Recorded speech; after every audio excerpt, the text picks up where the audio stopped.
Okay, everybody. So in this video, I want to talk to you guys about radical reactions. Now, if you remember, we talked about radical reactions a while ago, and I want to give you an example of what happens between alkanes and something like bromine. We're going to pretty much exclusively deal with bromine when we're talking about radical reactions here, and I'm going to draw out this Lewis structure of bromine here because I want to show you what actually happens when we take bromine and we add this to it. Now, I don't know if you guys know what this is. This is H mu, which is literally the symbol for light, specifically ultraviolet light.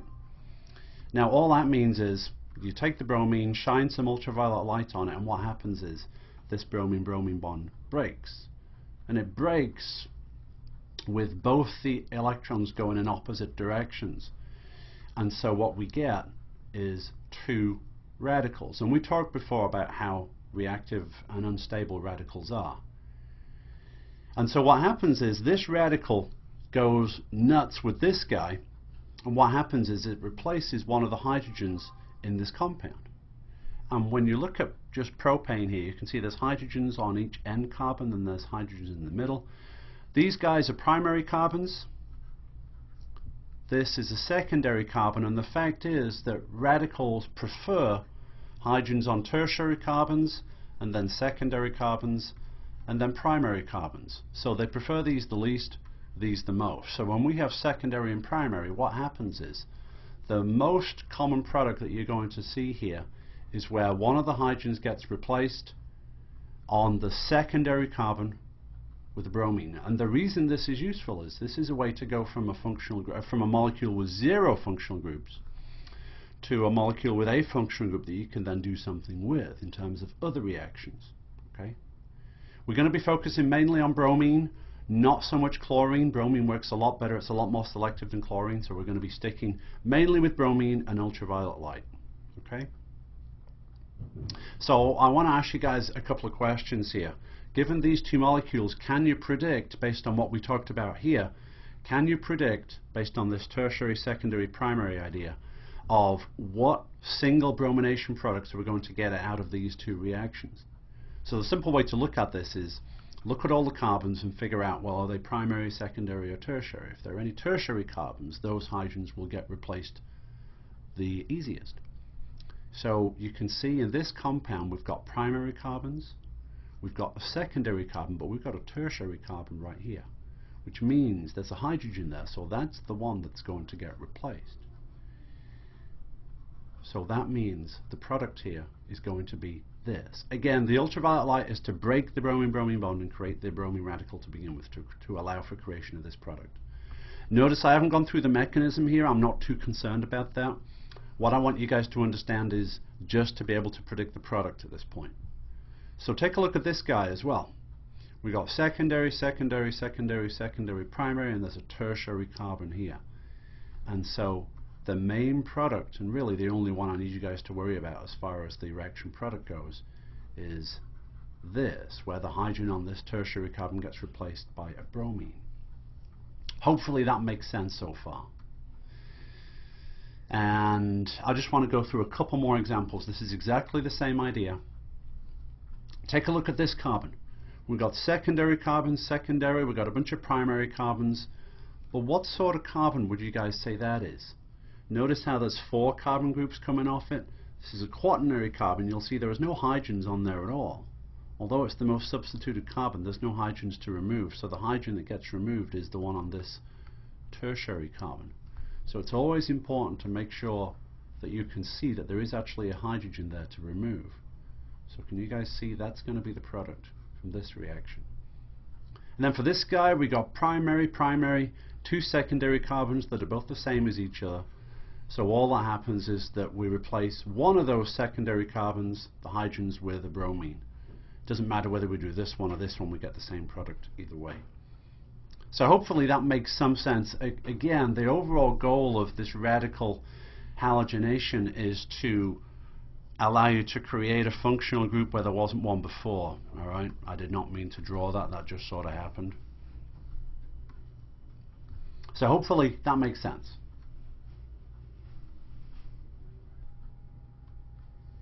Alright, so now we can take the skills that we just looked at here to go from an alkane to an alkyl halide and figure out how to do some baby steps in something that I bet you guys have heard of before and have heard things about, organic synthesis. This is one of the hardest higher order skills to learn in all of organic chemistry. And organic synthesis literally means how can I take my starting materials and get to my products using my library of reactions that I have learned. Now you guys haven't really learned any reactions yet, apart from a couple. You've learned SM1, SM2, you've learned basic substitution reactions, but you've really not learned much else. So let's illustrate what I'm talking about by looking at this reaction. So here I have butane, and here I have 2-butanol. So the question is, how can we go from this guy with no functional groups to this alcohol? Well, we have to have some knowledge of how to create an alcohol, but then we also need some way of going from no functional groups to some functional groups, preferably with a leaving group. All right? And that's where we can go back to here. This is one of the most useful reactions that you'll learn because it's the only one that allows you to go from no functional groups to a functional group, and particularly a functional group that acts as a good leaving group. Okay? So, notice that the alcohol here is on carbon 2. So, if I say, well, what happens if I take this and react it with bromine in the presence of ultraviolet light, then what I'm going to do is exactly what I said here. I'm going to substitute at my secondary carbon, and I'm going to get out 2-bromobutane as a result. But then there's a question of, well, how can I go from here to here? Now this comes back to stuff that you guys have seen before. We have done this back in one of the earlier chapters, I think it was whichever chapter it was, where we introduced ourselves to substitution reactions. And we can do an SN2 reaction here by taking something that's a strong nucleophile that contains OH and kicking out the leaving group. And what I mean by that is we can just take OH minus, usually in the form of, say, sodium hydroxide or potassium hydroxide or something like that. That will just go in there, kick out the leaving group and give us that. So what we've done is we've gone from a compound with no functional groups to the desired functional group using these 2 reaction steps. So these really constitute your first 2 reactions to go into your synthesis library, and we'll talk more about that in class. So that's a little bit about using radicals in organic synthesis. Really the goal is use radicals when you need to go from an alkane with no functional groups to something with a bromine in it, which is a good leaving group. Okay, so we're going to do one other thing here. We're going to talk about halogenation, and this is what we've been talking about here. Just halogenation is addition of a halogen. But in this case, we're talking about halogenation at something called an allylic carbon. Now, you guys won't have heard the term allylic before this video, unless you've looked at it in the book. Allylic, as you can imagine, is something to do with a double bond. Alright, allylic carbons are special. The allylic carbons in this molecule are this one and this one. Alright, they're the carbons next to the double bond carbons. Alright, just to give you an example of why they're important. Imagine that I have a plus charge here. This is an allylic carbon because it's on the carbon next to the double bond. This plus charge, this is a primary carbocation, and yet it's much more stable than you would expect it to be. The reason for that is because of the presence of this double bond. This can exist as 2 resonance structures whereby my plus charge is spread amongst 2 carbons, making it much more stable than you would expect a primary carbon to be. Anyway, so what that means is because of the fact these are allylic carbons, and they're next to these double bond carbons, you can do something specific and specifically brominate at a very particular position in a molecule. This is one of the really useful things about halogenation. You can halogenate at a very specific place, which is really useful if you're looking to do that in a particular synthesis problem. you can use a particular reagent. It's called NBS, N-bromosuccinimide. The structure of that is this, and really all this is just a source of radical of bromine radicals. Light or peroxides here are just ways to initiate the reaction and allow for breaking of this bond to give you your bromide radical, your bromine radical. All right. And so all that happens is you get an alkene like this with an allylic carbon, provided there's a hydrogen on that allylic carbon, you can replace it with a bromine. Okay, so this in a way constitutes your third new reaction. All right, the first one is the bromination from an alkane to an alkyl halide. The second one is the SN2 reaction substitution that we've seen before, and this last one here is bromination but at an allylic carbon with a very specific purpose. So if I ask you, can we apply what we just learnt about halogenation at allylic carbons?